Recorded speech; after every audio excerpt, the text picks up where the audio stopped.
of low position. Do not be conceited. Ubod ng linaw na itinuturo po ng Biblia na kailangang ginagalang ang lahat ng tao, lahat ng uri ng tao, kahit mga hindi sila kagalang-galang. Iginagalang natin maging ang hindi kagalang-galang dahil tayo ay magalang.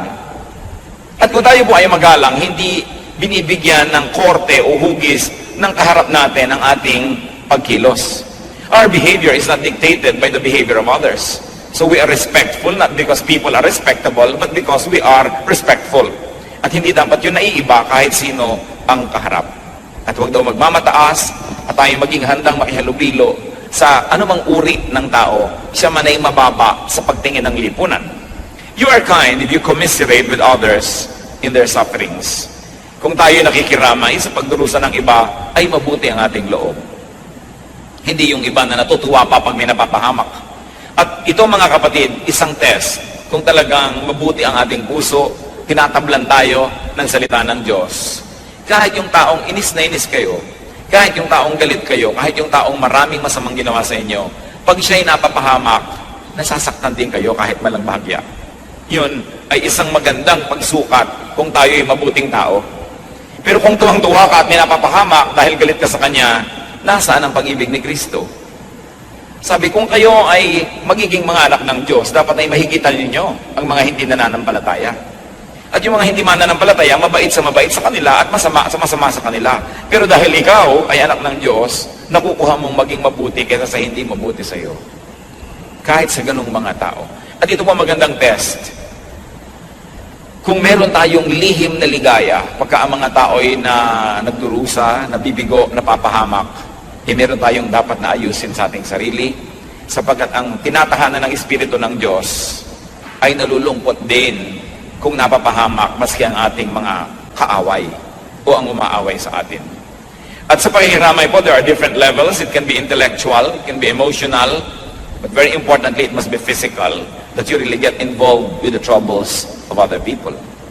Hindi lang yung, sige, ipagpe-pray kita, pero ginagawa po natin kung ano yung practical na pwedeng gawin, na hindi na kailangan ipanalangin pa, dahil pwede na natin gawin. Nangangailangan halimbawa ng tulong ating kapwa, huwag na ipagpe-pray kita kung may maitutulong tayo. Maaaring hindi buong-buo nating maibigay ang pangangailangan nila, pero yung makatulong man lang tayo na ilang bahagi doon, pag marami nagtulong-tulong, mabubuo rin yun. Yan po ang napakadaling pagtaguan ng mga Kristiyano, yung sabihin, ipagpe-pray kita. Kasi iniisip nila, pag nasabi na nila yon, ligtas na sila sa ano pang ibang pananagutan sa buhay. Pero ang tunay na kabutihan ay pakikiramay sa physical na paraan. To be there, to be a warm body, and to be actively involved in somebody else's deliverance or solution. Hebrews 13:3, remember those in prison as if you were their fellow prisoners, and those who are mistreated as if you yourselves were suffering. Ito ang hinahanap sa atin ng Biblia na uri ng pakikiramay sa ating kapwa, na bagamat hindi ka nabilanggo ay aariin mong isa ka ring nakaranas mabilanggo at doon na magiging pagtingin mo sa mga nakakulong. Na kung ikaw ay hindi man nakakaranas na iwanan ng asawa, o kaya ay mapagtaksilan, o kaya ay masunugan ng bahay, o malubog sa baha ang bahay, ay halos ganon ng iyong nadarama at dinarama kung ang kapwa mo ay naralagay sa ganong kalagayan. Ang nagiging pagtulong tuloy, lubos. Marami pong uri ng pagtulong. Merong isang bagyo, nagpadala tayo ng konting damit, masaya na tayo. Nagpadala ka nagbigay ka sa mga tao ng tigi-tigisang bag na may bigas, may pagkain, masaya ka na, nakatulong ka na. Isang kainan lang yun eh. Mamaya sa susunod na oras ng pagkain, wala na naman silang kakainin. Kung minsan po ay nagiging cosmetic, no? Yung nararamdaman ng tao na siya'y nakatulong na. Sapagkat akala natin, minsan lang tayo nag-abot, pwede na. Na mayroon tayong mga nangangailangang mga kapatiran, mga kamag-anak, mga kaibigan, na minsan mong binigyan, naman nakapagbigay na ako, pass ka na sa ibang susunod. Pero ang need ng tao tuloy-tuloy, sunod-sunod. Kung ang tao ay nangangailangan ng gamot, naibili mo ng gamot ng isang inuman, pero sa susunod, anong iinumin niya? Ang tunay po na may makagandahang loob, lubos ang pagdamay. Hindi na siya naglilibang-libangan at nag-aaliw-aliwan na nakatulong siya ng konti, pinalalaki na niya para huwag na siya mag-guilty pa sa kanyang paglimot sa darating na mga araw. Kaya alalahanin ng tao na para bang iyon mismo ang ating nararanasan. Yun ang nais ng Diyos sa makita sa kanyang mga anak. Ang tunay na mabuting tao naman ay nakikigalak, hindi lang nakikiramay. Kung dapat namang makigalak, makigalak. Nagtagumpay siya, naging honor graduate ang kanyang anak, makigalak. Hindi yung babaliwalain natin yung mga accomplishments ng ating kapwa. Ito po isang uri ng katigasan ng puso. Na merong naging magandang bahay ang iyong kapitbahay o kamag-anak, hindi mo man lang dalawin na sabi, wow, ang ganda. Parang ini-ignore mo lang. At kumisan maging sa mga Christian, may mga ganyan. Nagkakainggitan. Nagpatayo ng church, yung isang kongregasyon, yung kabilang kongregasyon, hindi pa nakakapagpatayo, ini-ignore. Binabaliwala. At sasabihin pa, materialistic kasi sila. Wala silang alam kundi magpatayo ng building, ang yabang-yabang kasi nila. Nilalait pa nila yung na-accomplish ng kanilang kapatid. At kung minsan pupunta ka sa church, ang ganda-ganda, worldly naman ang mga tao dito, kaya maganda eh. Yung bang, inggit ka kasi, no? At yan ay dapat tayo natutuwa, mga kapatiran natin, ibang churches, may magagandang churches. Salamat! Maganda, mabuti. Hindi yung hahanap ka ng kapintasan para lang libangin mo yung sarili dahil iinggit ka pala. So, ang tunay na kagandahang loob, hindi lang nakikiramay sa kalungkutan, nakikigalak din sa kasiyahan ng kanyang kapwa, lalo't kapatid sa Panginoon. Romans 12:15, rejoice with those who rejoice, mourn with those who mourn. Kailangan tayo nakikipagsaya sa mga nagsasaya, tayo naman nakikipagluksa sa mga nagluluksa. Do not trivialize people's achievements. Napagod na pagod yung kumare mo, kakukwento kung gaano kagaling sa eskwela yung kanyang anak, pinipilit mo na ang pag-usapan ay recipe, iba ka ng iba kasi ang anak mo hindi honor student. Kailangan, ina-appreciate mo yun kasi kagandahang loob ng Diyos yun na nadarama nila. At siguradong sa iyo naman ay may ibang kagandahan, loob ang Diyos, ibang uri, ibang hugis, na maaaring hindi mo lang nakikita agad. Do not trivialize people's sorrow. Ito po ang isa sa mga pinaka-careless na ginagawa ng tao. Yung may lungkot na lungkot, sasabihin mo, I know how you feel. You don't know. Don't presume. And never tell people, oo, naranasan ko na yan, lilipas din yan. Parang binabaliwala mo yung kanyang kalungkutan. Kabubiyuda-biyuda lang niya, kamamatay-matay lang nung asawa, di iyak-iyak mo. Makakalimutan mo rin yan. Ako nga, nakalimutan ko na rin. Nabiyuda na nga rin ako maraming beses. Parang binabaliwala mo yung nararanasan niya at the moment. You know what is reality, brothers and sisters? Reality is what everyone experiences. That is reality. Kung natatakot ang isang tao sa ipis, at ikaw naman kayang-kaya mong pagdudurugin ng sakong mo yung ipis, huwag mo sabihin, huwag kang matakot, ipis lang yan. Natatakot siya, yan ang realidad niya. Huwag mong i-impose sa kanya yung realidad mo. May mga tao na hihirapan ng loob pag umuupo sa likod ng kotse na dalawa lang ang pinto at wala siyang pinto kasi claustrophobic siya. So, huwag kang maarte, umupo ka dyan. Isa nahihirapan ng loob niya. A person's reality is her reality. At dapat natin iginagalang yun na huwag kang matakot, baliwala yan. Yung nalulula siya sa aeroplano, pumikit ka, baliwala yan, arte-arte mo naman. Kasi pasalamat ka sa Diyos, hindi ka nalulula. Pero kung siya nalulula, realidad niya yon. And kindness, brothers and sisters, is not to trivialize people's worries. Huwag niyong mamaliitin ang minamalaki ng inyong kapwa. Kung isa sa mag-asawa, ganyan din yun eh. Yung tuwing anniversary, hindi mo na naalalang batiin, sama-sama na ng loob. Yung anniversary lang eh, ano ba yan? Ginagawa mo, mahalaga sa kanya eh. At kung pinapahalagahan mo siya, pahahalagahan mo yung pinapahalagahan niya. Yan ang tunay na kabaitan. And of course, you are kind if you are helpful. Because kindness is not an idea. Kindness is not a noun. It should be a verb. Although technically, noun yan sa dictionary. Pero dapat yan, action. 1 Timothy 6:18, be generous and willing to share. So to share, and also to share in people's burdens and sufferings. You are kind, brother and sister, if you give to people.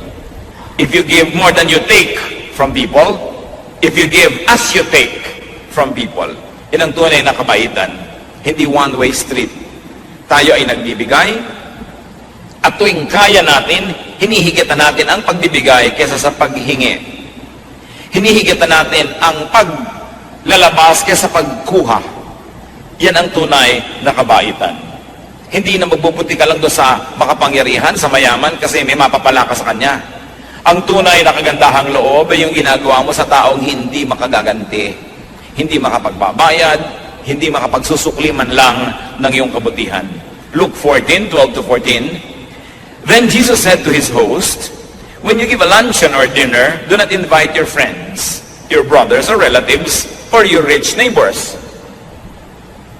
If you do, they may invite you back, and so you will be repaid. But when you give a banquet, invite the poor, the crippled, the lame, the blind, and you will be blessed. Although they cannot repay you, you will be repaid at the resurrection of the righteous. Mula sa bibig ng Panginoong Jesus, sabi, kung kayo ay mag-blow out, kung kayo ay magbibigay ng magandang piging, magpapakain, huwag niyong imbitahin ang mga kamag-anak niyo, mga mayayaman niyong kaibigan at kapitbahay, kasi iimbitahin din nila kayo, masusuklian kayo. Gusto niyo maging mabuti? Maghanda kayo at pakainin ninyo ang mga kapuspalad, ang mga may sakit, ang mga kawawa. At di man kayo masuklian, kayo gagantimpalaan pagdating ng araw. Yan ang sinasabi ng Panginoong Yesus. Ngayon siguro, dahil marami naman sa atin, gusto natin talaga mag-party na nandiyan ang mga kaibigan natin at mga kamag-anak, gawin yung dalawa. Meron kayong para sa mga mahihirap, mga hindi nyo kakilala, kahit man lang mga lunch pack, ipamigay nyo sa mga kalsadang maraming mga natutulog na hindi kumakain. At kasama nun, nagpa-party rin kayo sa bahay ninyo. Hindi na siguro masama yun para gawin ninyong adjustment. Pero huwag lang para sa sarili, huwag lang para sa mga mahal sa buhay, huwag lang para sa mga karapat-dapat. Kasi ang tunay na diwa ng Kristyanismo ay pagiging mabuti sa hindi karapat-dapat. Bakit? Sapagkat ang Diyos ay mabuti sa atin, bagamat hindi tayo karapat-dapat. Yun ang pinakamodelo ng kabutihan. Hindi lang pagiging mabuti sa mabuti, kundi pagiging mabuti sa hindi karapat-dapat gawa ng mabuti. Salamat na lang, ganoon ang prinsipyo ng Diyos dahil tayo ang unang nakikinabang sa ganung prinsipyo sapagkat hindi tayo karapat-dapat sa kabutihan ng Diyos. Hindi tayo karapat-dapat na imbitahan ng Panginoon na dumulog sa kanyang hapagkainan. Pero tayo iniimbita ang lahat at tayong lahat ay pinakakain.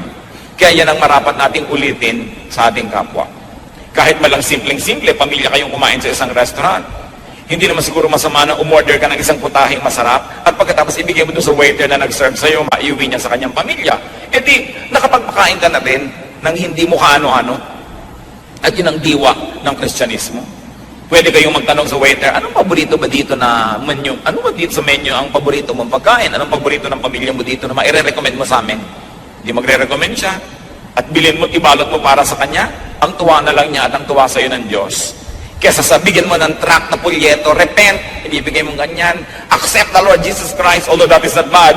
Pero anong talab doon kung hindi mo naman ginagawa ng mabuti yung kapwa mo? Eh, kung binigay mo yung isang balutan ng masarap na pansit at kasabay pa yon, baka basahin. Baka maniwala na meron kang pagmamalasakit sa kanya. Kaya kailangan action, hindi salita. Action. You are kind if you share good things with people outside of your love circle. At yan ang sinasabi ng Panginoong Jesus. Proverbs 25:21. If your enemy is hungry, give him food to eat. If he is thirsty, give him water to drink.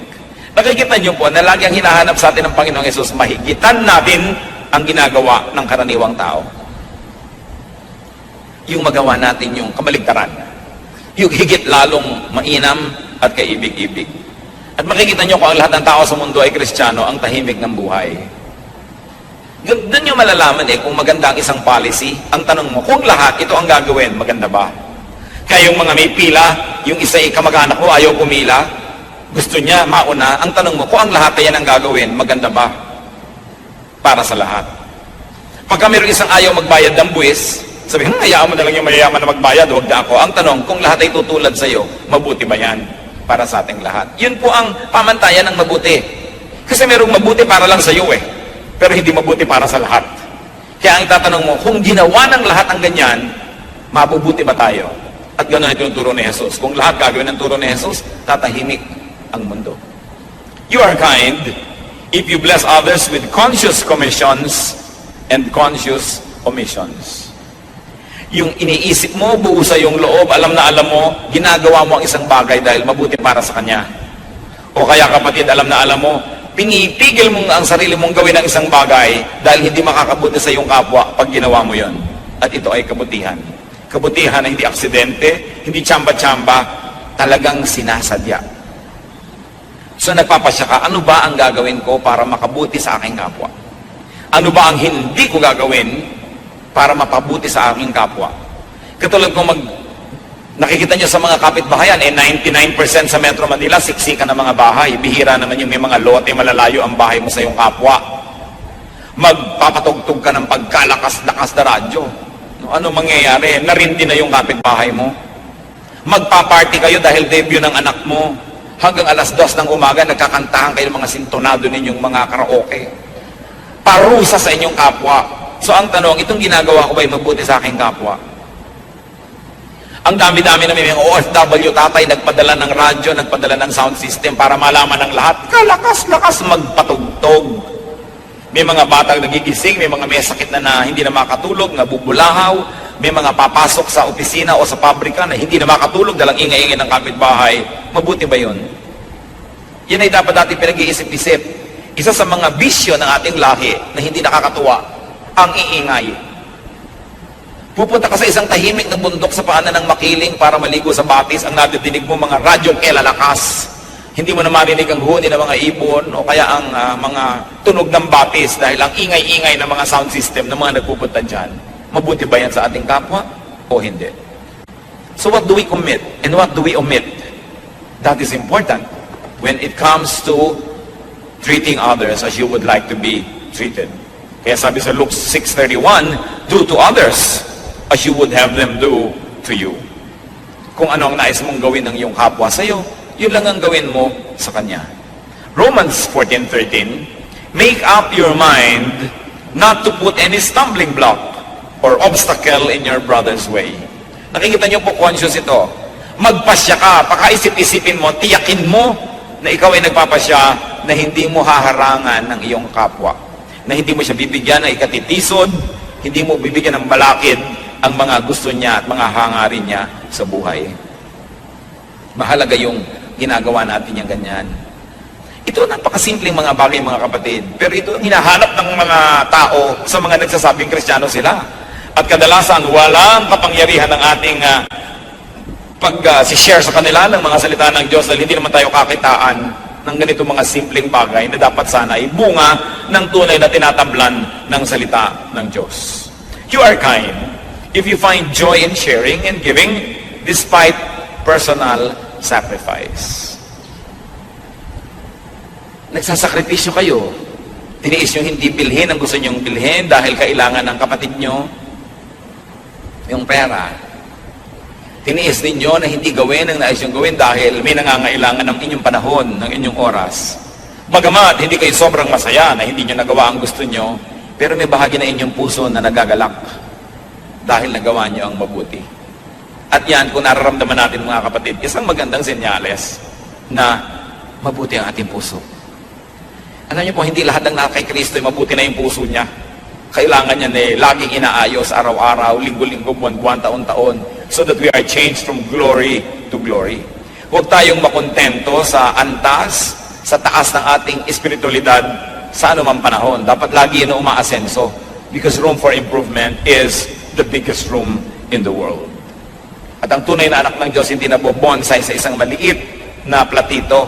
Kailangan siya nag-uugat, namumunga, lumalaki, namumulaklak, humahalimuyak, at nagkakaroon ng napakarami niya mga dahon. Ganun ang buhay espiritual na napapansin at pinaniniwalaan ng iba.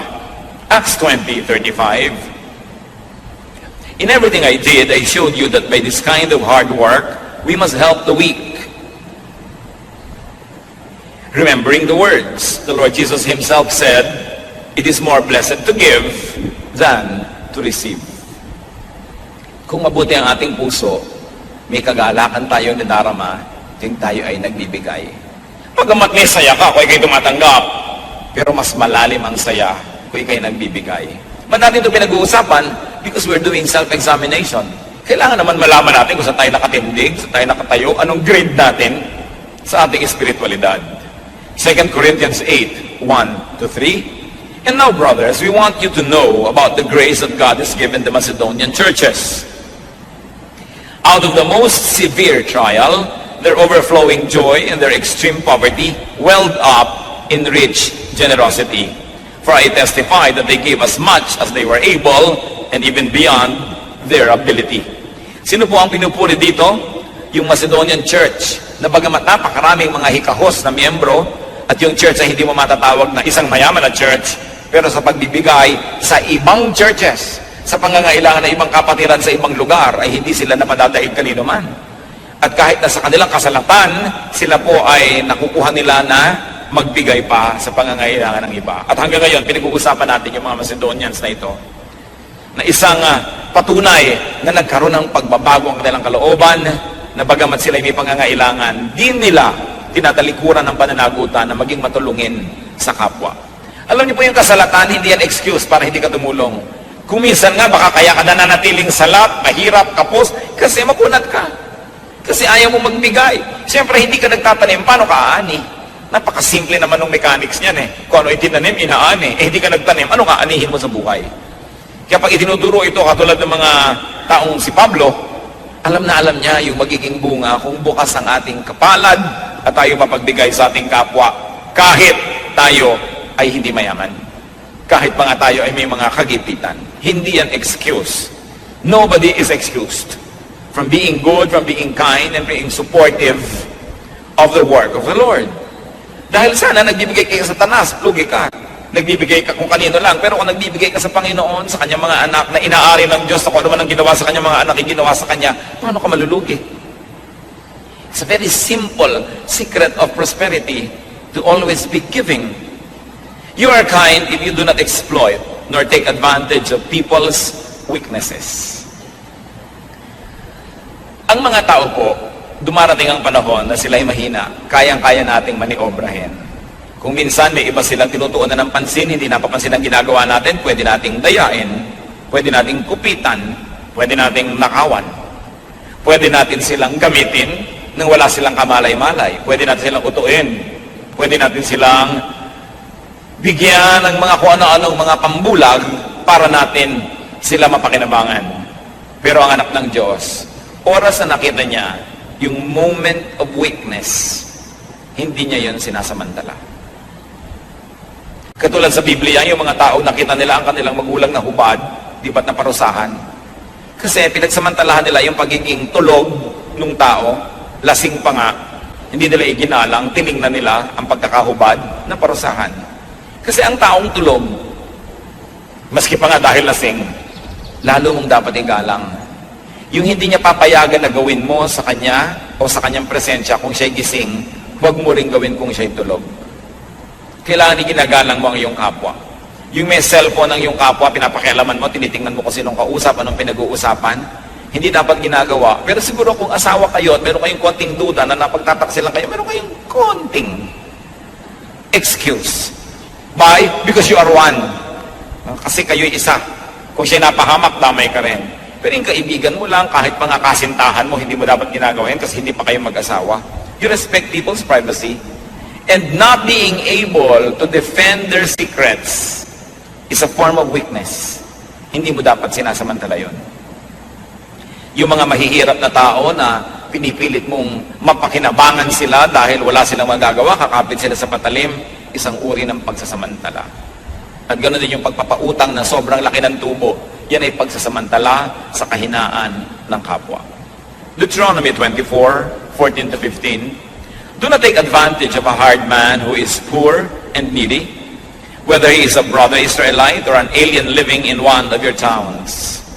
Pay him his wages each day before sunset, because he is poor and is counting on it. So kung may namamasukan, arawan lalo na ang kanyang sweldo, huwag nang pabukas-bukasin kasi kailangan na niya yun. Kaya nga pinapatulan niya yung arawan na sweldo. Dahil siya isang kahig, isang tuka. Hindi na alam ng mga kabataan niya isang kahig, isang tuka kasi ang manok na nakikita nila nasa freezer na lang ng mga supermarket. Pero yung manok kakahig sa lupa, hahanap ng bulate o hahanap ng buto, isang kahig, isang tuka, isang kahig, isang tuka. At maraming ganun tao. Pagtatrabaho ngayong araw para kumain ngayong araw na to. Wala silang savings para bukas, ibang trabaho na naman bukas.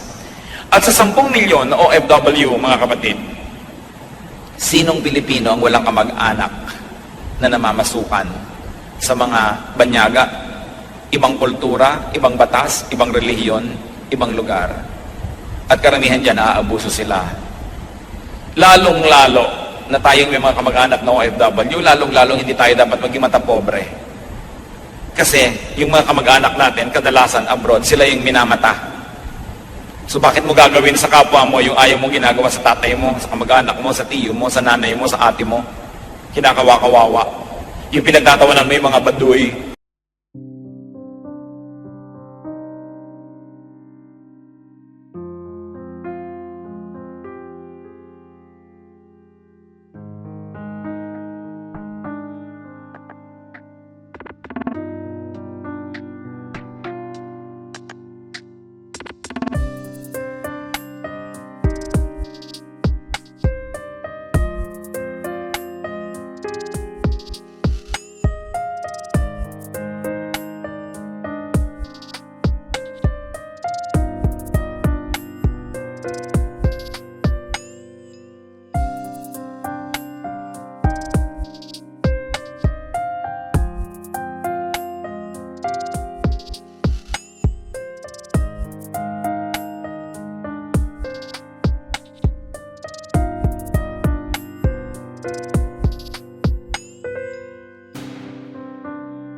Ang yabang-yabang pag mga nasa eskwelahan, ng mga telepono, ang mga cellphone, ng mga ayos.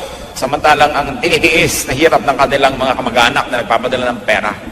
Kung merong lahi na dapat mababang loob tayo unang-una, dahil alam natin ang ibig sabihin ng kabiguan, alam natin ang ibig sabihin ng kahirapan, ng kasalatan, ng maapi, ng malagay sa panganib, ng walang kalaman-laman. Kaya dapat yung kabutihang loob na yun sa ating unang-unang nakikita.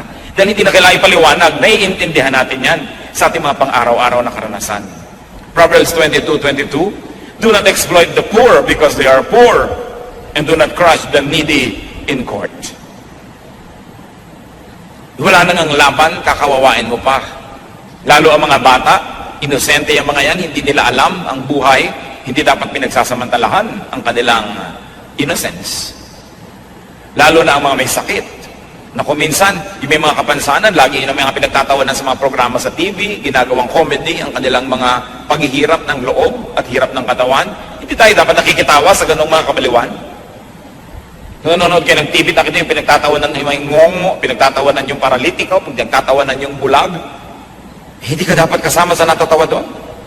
Kung ikaw ay nananalig sa kabutihan ng Diyos. Ang ginawa ni Jesus sa mga ini, tinulungan. Hindi sila pinagtawanan, hindi sila ginawang object of derision or object of comedy.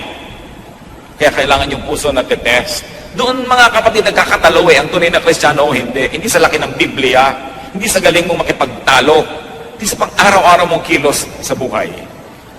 People may not read the Bible, but they read your actions, and your actions speak louder than words. You know that you are kind if behind your back, people say that you are and call you kind. Yun ang pinakamagandang test. Kung sa inyong absence, pinupuri kayo ng tao, tinatawag kayong mabait, mabuti, mabuti nga kayo.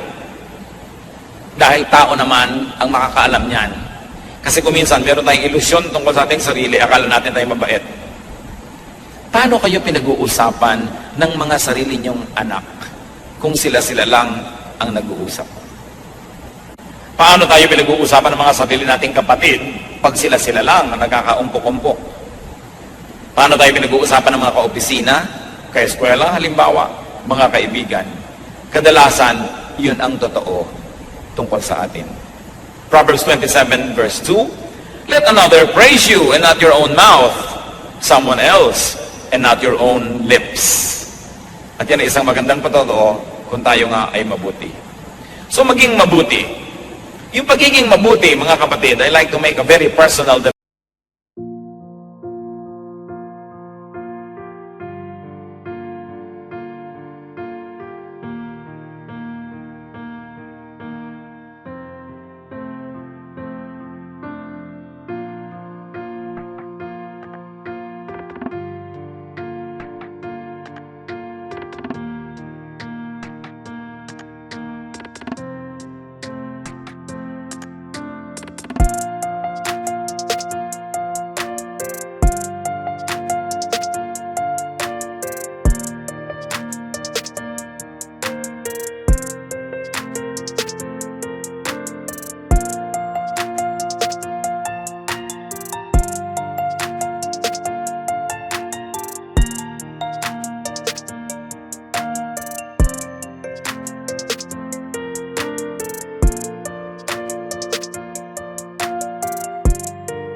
bigyan ng halaga yung kabutihan. The Bible calls us to kindness and to be kind. Ephesians 4:32, be kind and compassionate to one another. Panapanahon lang ang pangangailangan natin ng kabutihan at kabaitan ng kapwa. Pag dumating ang panahon na kayong nangangailangan ng charity, tiyakin ninyo na kayo makakatanggap dahil nagtanim naman kayo nito. 1 Thessalonians 5:15, make sure that nobody pays back wrong for wrong, but always try to be kind to each other and to everyone else. Huwag suklian ng sama ang kasamaan at sikapin na kabutihan ang isukli kanino man. Hebrews 6:10, God is not unjust. He will not forget your work and the love you have shown Him as you have helped His people and continue to help them. Makatarungan daw ang Diyos at di niya lilimutin ang kabutihang ginagawa natin sa Kanya. At tatanungin ninyo, paano natin nagagawa ng mabuti ang Diyos? Sa pamamagitan ng paggawa ng mabuti sa ating kapwa. So test yourself for kindness. And therefore test your Christianity. The test of the pudding is in the eating. Ang tunay na pagsubok at pagsukat sa pagiging Kristiyano ay sa pinagkagagawa natin araw-araw sa mga maliliit na bagay. At kung tayo magkakamali man, mabuting magkamali doon sa panig ng sobra kang naging mabait kesa kulang ang iyong naging kabaitan. If you're going to commit a mistake, brother and sister, err on the side of kindness rather than err on the side of unkindness. Being kind is actually planting. So, you don't have to be holy and righteous to be kind. You only have to be wise. Because it is a kind of planting, and the Bible tells us that what you plant, you harvest. But, being kind is also a matter of gratitude, because it is our best way to repay God. Nasusuklian lang natin ang kabutihan ng Diyos sa pamamagitan ng buting ginagawa natin sa ating kapwa, dahil hindi kailangan ng Diyos ang ating kabutihan. Hindi niya kailangan ng ating tulong. Pero paano natin siya matutulungan? Sa pagtulong sa kapwa. Hindi kailangan ng Diyos na bigyan natin siya. So paano natin siya mabibigyan? Sa pagbibigay sa ating kapwa. At lalong-lalo namang hindi kailangan ng Diyos sa ating patawad. Pero nagagawa natin yan kung pinapatawad natin ang ating kapwa. Inaari ng Diyos na siya rin ang ginagawa natin ng mabuti. So to be kind to others is not only to be kind to others, it is also to be kind to yourself. Because whatever you do, it will go back to you. God is kind to us. There is no reason why we cannot be kind to others.